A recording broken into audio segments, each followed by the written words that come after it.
Doggies for tuning in my channel here, and today I'm going to talk about this timer here, which I just took out of the microwave. So this is the complete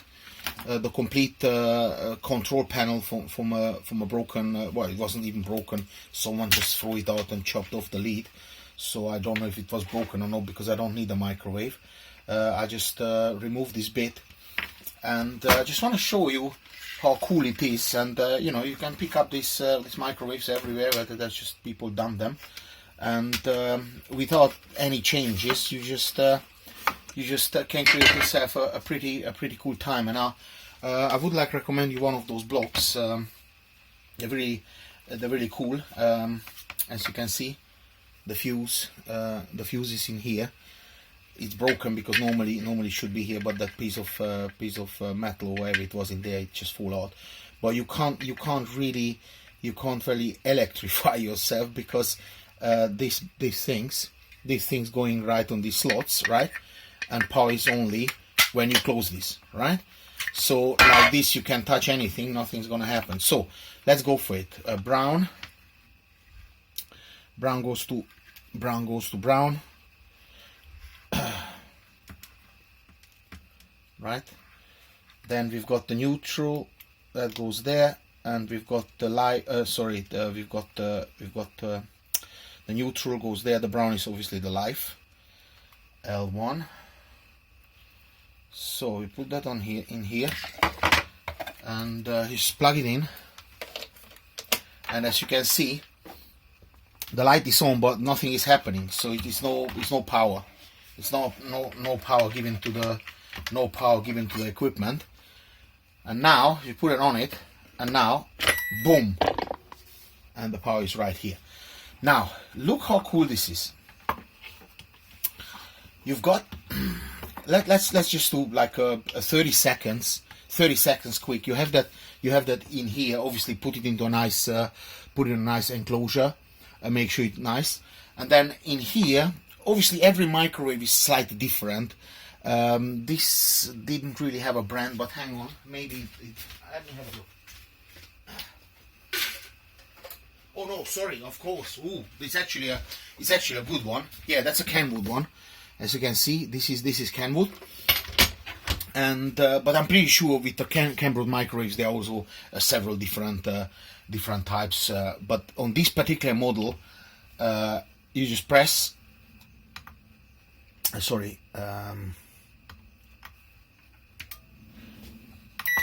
Press here, and it gives you 30 seconds. There is this micro switch which was connected to the door. So if you take the micro switch off, right, it cuts out the power. So the timing stops everything, because obviously the microwave believes that the door is open. So you can remove this micro switch, or just short out the wire, so it's going to be then permanently on. But let me just put a weight on it for now, that it doesn't bother. Right, let's just put a weight on it.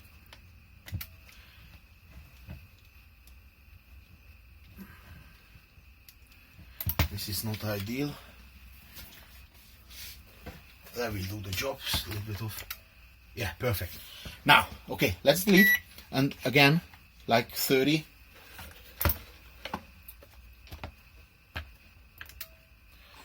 You can see better. 30 seconds. Boom. Okay, and you will see it just counts down. It's a nice red display, and this is just really cool when you cook steak or something which is time sensitive, even for eggs or something. Now of course guys, you can buy those timers, but this is not the point. The point is to recycle. And now it gives you this message, right?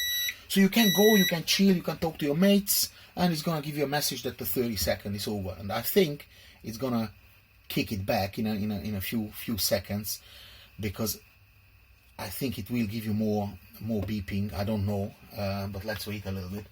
Well, if it doesn't, then it doesn't. That's fair enough too. The ones I have does give you, until you actually physically open the door, it gives you every minute like a little bit of beeping.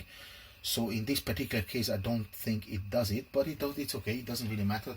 It was kind of enough. But look, you can go further. You can give it, okay, 30, but you want to add a minute and 1.5. So in 30 second segments, you can add stuff. Look at that, and all the way, you know, up to the, you know, it's just. So if you need something to go for, like, this is a half an hour now, so it's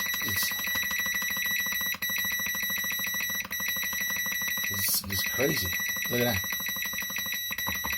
up to an hour. So this is gonna go until, let's check it out. I think it's gonna go on 90 minutes, 99 minutes basically. Yeah, it's gonna go 95 minutes. This is the most you can get out of it. So over 1.5 hours, right? So and now obviously this relay is operating.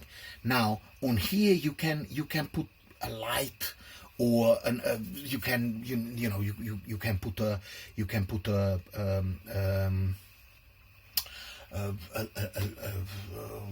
toaster or some sort of cook equipment, which when the time is then over, it's gonna switch automatic off, right? And for the steak, for instance, if you like to cook steak, this is a bit of pain in the neck, this obviously, and that needs to be on it. So if you like cook steak, then you're gonna go boom, 2 minutes. Then 2 minutes is over, you turn the steak.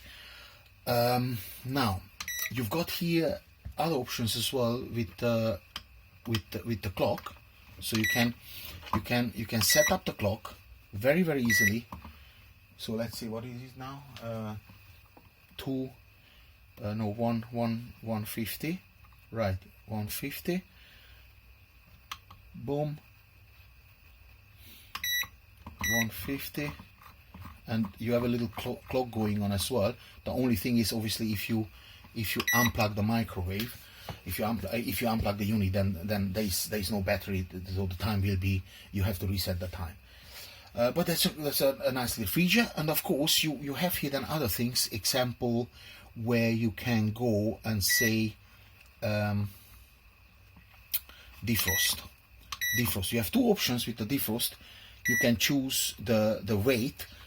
But of course now it doesn't really matter, it's just the time. But when you know, let's say 100 grams is gonna take 3 minutes, okay?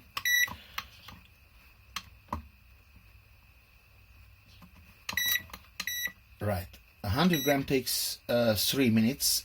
Defrost 200 grams gonna take 5 minutes. So you will have all this timing. So next time you don't need to kind of increase the time here. You just know defrost 200, you're gonna make a list. Defrost 200, it gives you 5 minutes. So it's the countdown. But when the switch is interrupted, boom, the time stops. So you can also use it kind of like more like a stopwatch or something. You know, you just have to, when you release that switch, boop, the time stops immediately. But on the defrost 2, you have an even cooler option. On defrost 2, you have an even cooler option. Let's delete this all. Yeah. So you go here, defrost. Sorry, no. If I press it again, defrost 2, and now you can set up the time. So you just can set up the exact time, whatever you want. Again, much better than increasing here with 30 seconds. Just set the time. That's defrost 1, and boom, and that's it. And it comes down. So I think you can use it for your kettle. If you're a little bit scared that anything you cook doesn't switch on, you can use that as an extra help. I mean, I don't know how much this relay can take, but I'm pretty sure it can take 13 amps. But if it can't, then this relay in the back can operate a heavy duty relay which can take 50 or 100 amp, not a problem. And then you can switch with this whatever you want. And now we've got